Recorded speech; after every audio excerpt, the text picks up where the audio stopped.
Welcome everybody. I think last couple of members are joining us. So welcome to the Masterclass series. I have a slightly different title, but the title that Dave is the correct title. So I just want to welcome everybody and do a brief introduction, and I will even start with myself. So name and pronouns, please.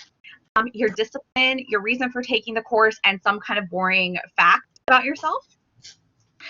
So I'll begin. I'm Deidre Garriott, and my pronouns are she, hers. I am in English, specialized in rhetorical theory, particularly theories of place, like decolonial and anti-racist investigations of sites of public memory. And I also specialize in writing centers and writing instruction. And I don't have a reason for taking the course. I'm teaching the course because I really love to help people who want to be better teachers of writing to be better teachers of writing. And also I'd like to learn from others about what you're doing in the classroom. So I hope that can happen in here as well. And a boring fact about myself is that I'm allergic to eggs. So the first thing that I want to do is to talk a little bit about rethinking our roles as instructors. And I think the reason why I'm bringing this up, I really like to be transparent, and you're going to notice that a lot, that I'll have content on the screen, but I'm going to explain why I'm going to talk about what I'm going to talk about first. And I want to draw attention to that because that is something that you need to do as instructors with your students when you're teaching them writing. So when we are even showing them writing, we need to have these moments where we're teaching them reflection by doing it ourselves and calling attention to what we're doing. So not just doing it and assuming that they're going to catch what we're doing, but saying, watch what I'm going to be doing because this is something that you need to do as well. So I'm doing this because it's a habit of mine now, but also it is something that I want you to develop. And so I'm modeling how to do this for you. So you'll notice that I do this a lot, and I'm treating you right now very much in the same way that I treat students. And I'll say this real fast. All of you talked about the students you teach. I do teach English 101 and 102 students. So university, we call that first year English. Out in my professional association, so Lisa and I both come from rhetoric and writing, and one of our professional associations is the C's, the Conference on College Composition and Communication, and we'll just call it the C's, or the 4 C's.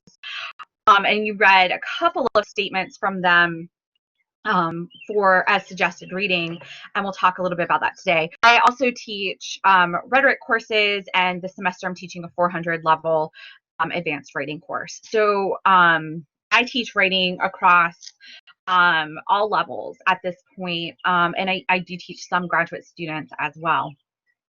So one of the things that happens with a lot of us is that we forget that writing is a necessary role of our discipline. And it's not so much that we forget it because we are engaged in writing ourselves, whether we are writing our scholarship, whether we are writing reports, whether we are writing our course materials. We know that writing is very critical to what we do. But I think sometimes we forget to talk to students about that and to talk to students about the role of writing in our classrooms, and that also we are always teachers of writing because writing is disciplinary content.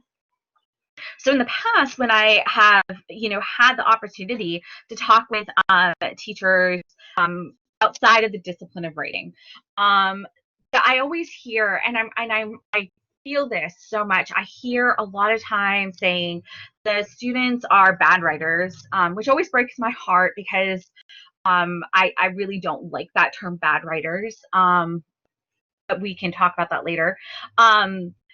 But like, it's not my job to teach writing. What did they learn in 101 and 102? And I think it's time for us to reassess our roles. Because if writing is a disciplinary activity, if it is part of our disciplinary identity, and we are in the role of mentoring students into joining us in the discipline, if we are mentors, and we should also be mentoring them not just in the strict content of our field, whether it's biology, whether it's business practices, whether it's public health issues, we should also remember that writing is also our content, and so we should be actively teaching writing. So one of the things that I hope that this course does for all of us is remind us that we are all writing instructors. We are writing teachers. And so what we need to do is to make sure that we are taking time to integrate the teaching of writing into the classroom, not just in the paper. And you probably are hearing, maybe, I hope you're not, but you might be hearing some background noise. I do have my office window open because it is such a pleasant day, and there's just a little bit of neighborhood noise. I hope it's not too loud. So I don't want to lecture much on the best practices of writing because I have that in the suggested reading. But I'm going to go over some of them. I tried to synthesize them in general, the best practices of writing, with some other practices that I do. So one of the first things that I try to do as a teacher, no matter the student status of my classroom demographics, is to understand what my students know when they come into the classroom. So I want to know what kind of writing education you've encountered. I don't like to make assumptions. And so I will have them fill out a survey, much like the one that you filled out for me before class. So I send that out every semester. I change it. Yours was different than what I sent students in my courses. I'm sorry if I'm pausing. There's a loud squeaky car. Anyhow, I send that out to them. I send it out to tutors in my writing center. And I just want to know a little bit about their experiences. Did they take English all 4 years of high school? What did that focus on? Were they reading literature? Was there explicit writing instruction? Did they ever write an essay? What kind of essay did they write? So I put some of that material in there. If I don't put it in the survey, sometimes what I end up doing is having them just do a little bit of writing for me about writing. And I tell them they can write it however they want, just whatever kind of language they want. This is informal. They can write in bullet points. They can write in fragments. I really don't care. I just want to learn a little bit about their past history. I like to know what and where they are writing. And from here, I'm drawing back to Andrea Lunsford, who is an amazing scholar of writing, she's widely recognized, and we're very lucky at the University of South Carolina because she talks to us every fall. Just before classes start, she talks to all of us teaching English 101 and 102, and has for years. So she's probably one of the strongest writing theorists that we have. And one of the things that she does when she talks to students and when she talks to teachers of writing is that she reminds us that our students are writers. And in fact, the 21st century student is writing more now than they have ever before. It's just that they're writing in places that are different. And so we're thinking about social media. They're on Twitter and they're on Facebook if they're a little bit of an older student. But they're also on Instagram, and they're on TikTok, and they're in other places. And there's a lot of writing or composing that goes on behind the scenes. And they are doing a lot of adaptation of English and changing of English in ways that, we haven't seen in a long time. So we're seeing the use of tagging or hashtagging and things like that. And so we're seeing them innovate writing and innovate composition. And so I ask them what and where they write, in part just to figure out where they are, because I'm getting a little up there. I'm getting closer to 40 than not. And I realize that I'm getting a little out of touch. I'm that person who hangs out on Facebook, and I know that's not where my students hang out. And so I kind of want to learn from there. Are they? Where do I need to hang out? Because I honestly think that I need mentorship in that. But also to understand how they are writers and what they are writing, so that I can also help them see their identities as writers, and to help them see that they already have a foundation of writers, and what we're doing is building upon that foundation. And finally, one of the things that I'm interested in are the traumas that they associate with writing. And this I draw from trauma-informed pedagogy, which is something I learned a lot about this summer. So one of the things that I started doing this summer, in addition to attending CTE workshops on how to teach online and how to be more empathetic. I think one of the best CTE workshops I went to was the T and empathy one that we had this semester. And I'm just putting that out there on the record. Avery, that was awesome. But I also took a course on trauma-induced pedagogy that wasn't through the CTE. And it really helped me remember that even I have educational trauma that is related to writing, and yet I am a confident and experienced writer. And so I try to find out what traumas there are with students, because then I can be a more empathetic teacher. And to me, that's really important. Now, the way I do this is not by asking them what their traumas are, but simply by listening and also being honest about my own experiences as a student.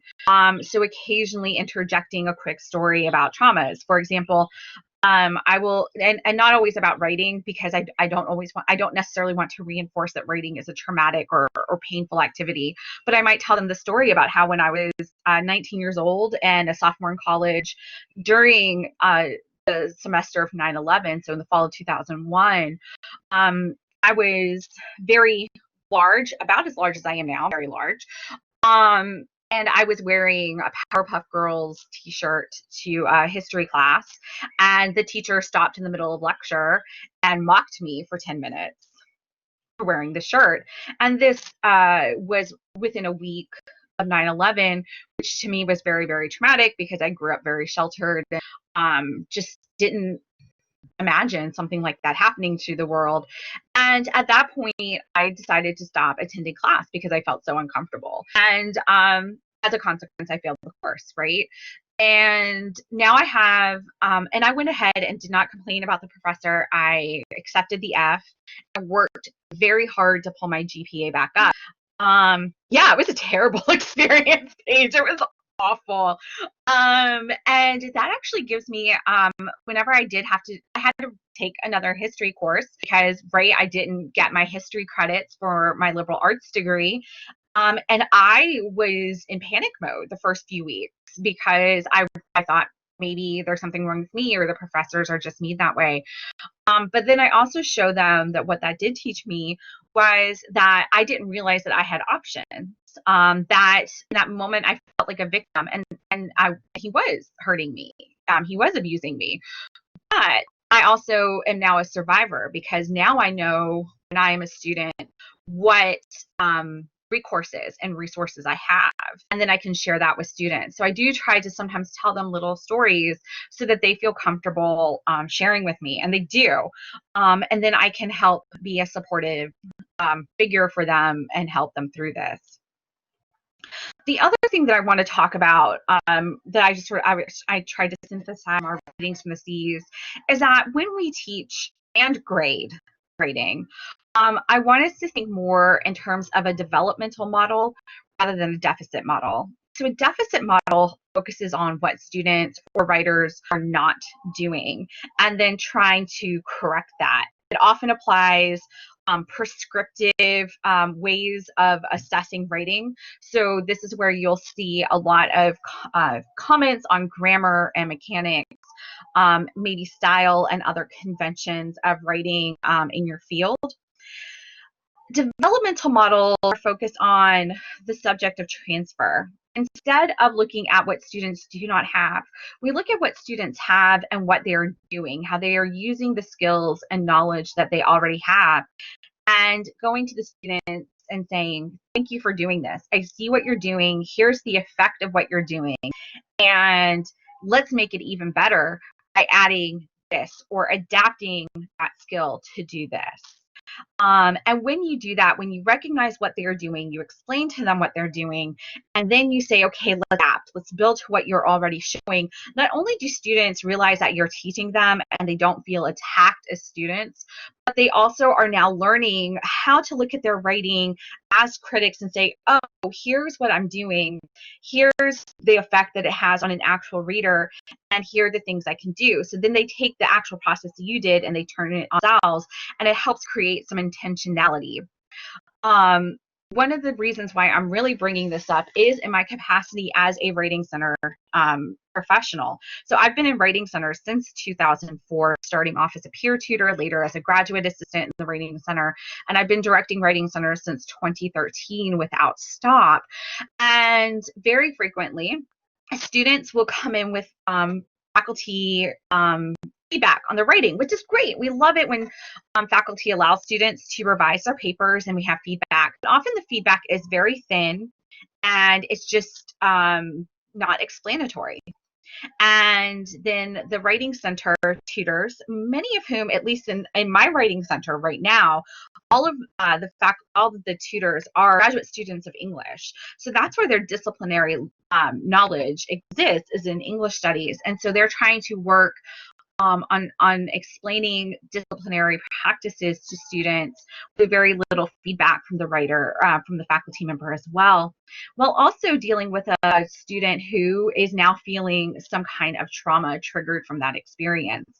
And sometimes that can come out in anger, right? Students might be angry, but a lot of times students really do want to please their teachers and they want to do a better job, and they feel like they're not getting enough feedback from the professor, so they don't know what to do. And the Writing Center can struggle. The tutors can struggle with that too, because we have a lot of data ourselves to say, okay, this is what the professor is trying to say to you. So this means taking more time with the papers,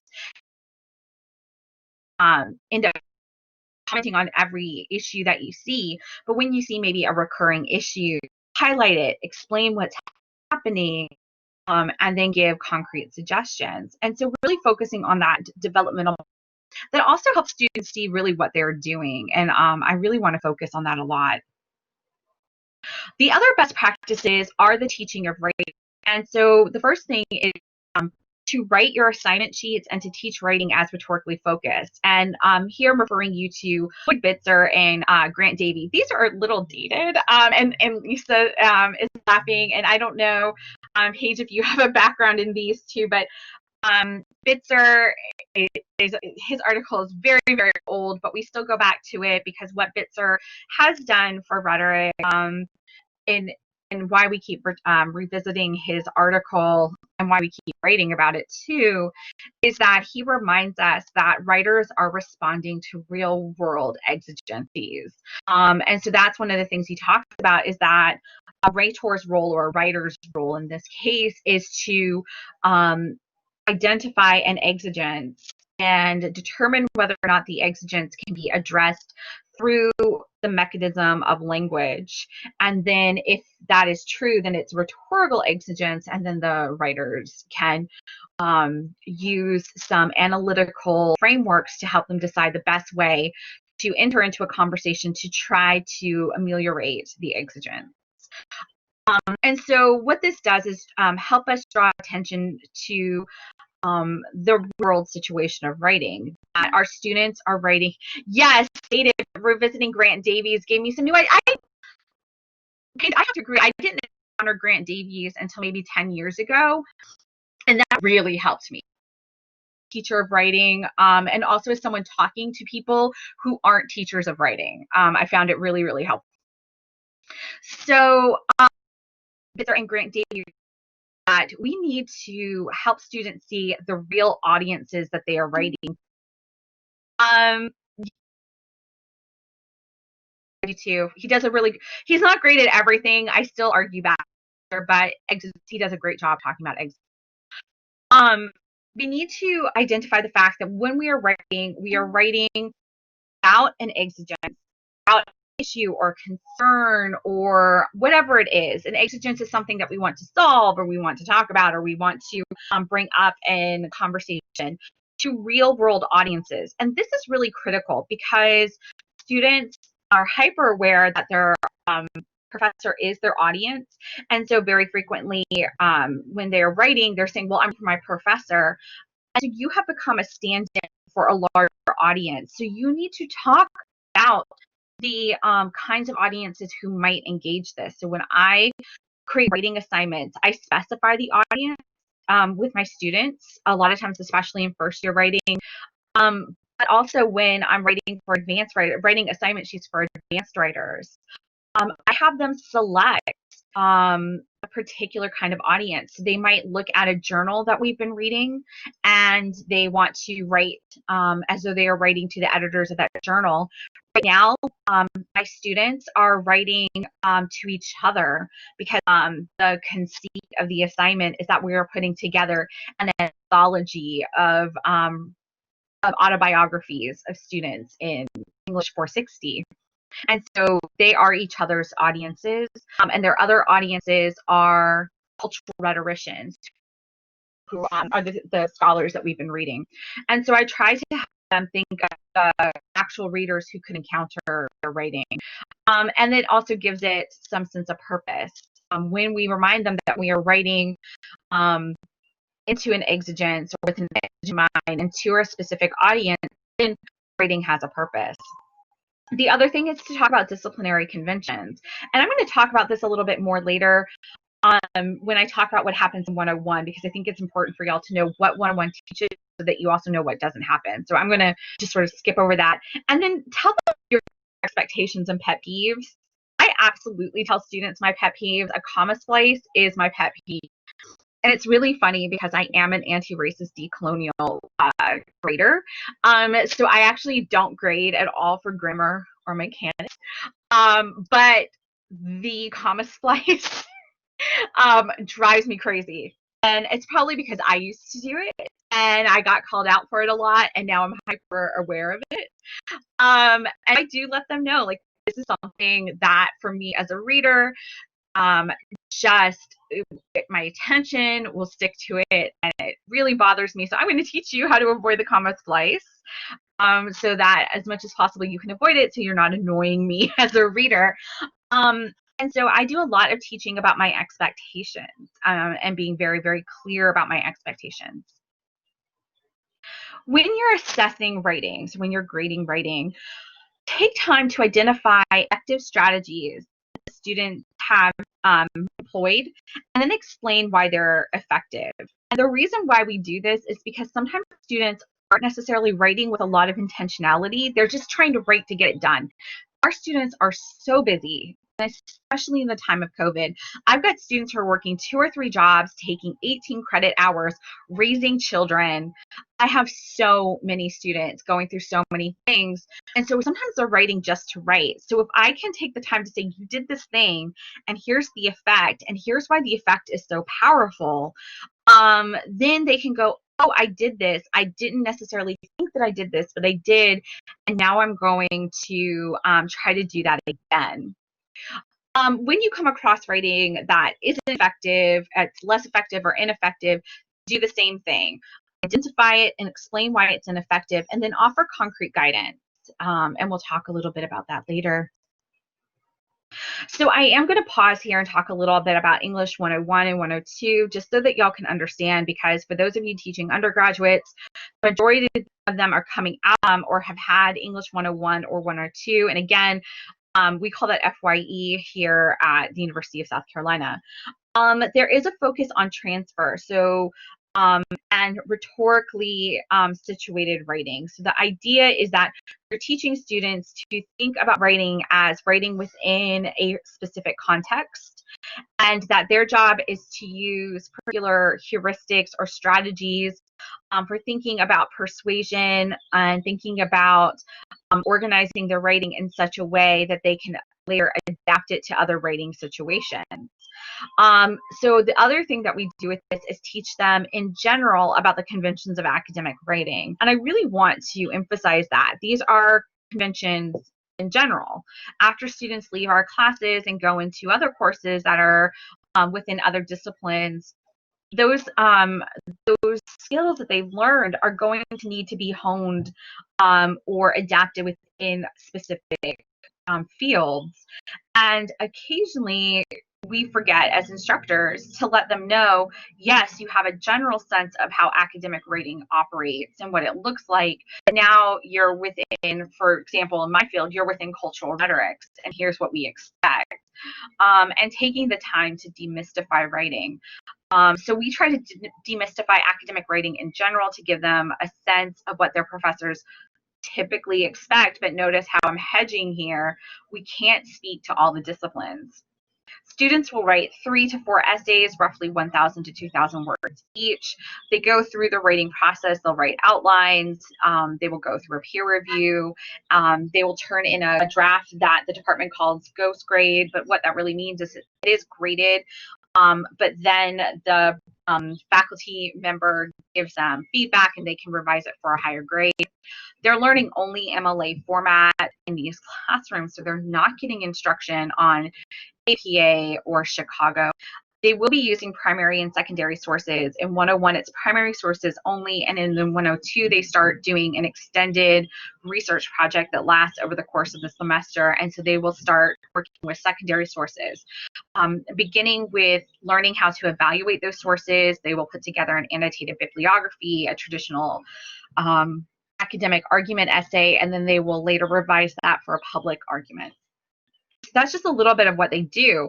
So notice that that's all that we can cover in 2 semesters. So they're not getting discipline-specific rating, but we also know that rating is a skill that we have to keep learning. And several of you have said that. Several of you have said, I want to become better writers, and that's part of why I'm taking this course. So imagine that here you are wanting to become a better writer. Of course, they want to become better writers too. Well, or they should want to become better writers too. And so we need to give them those opportunities.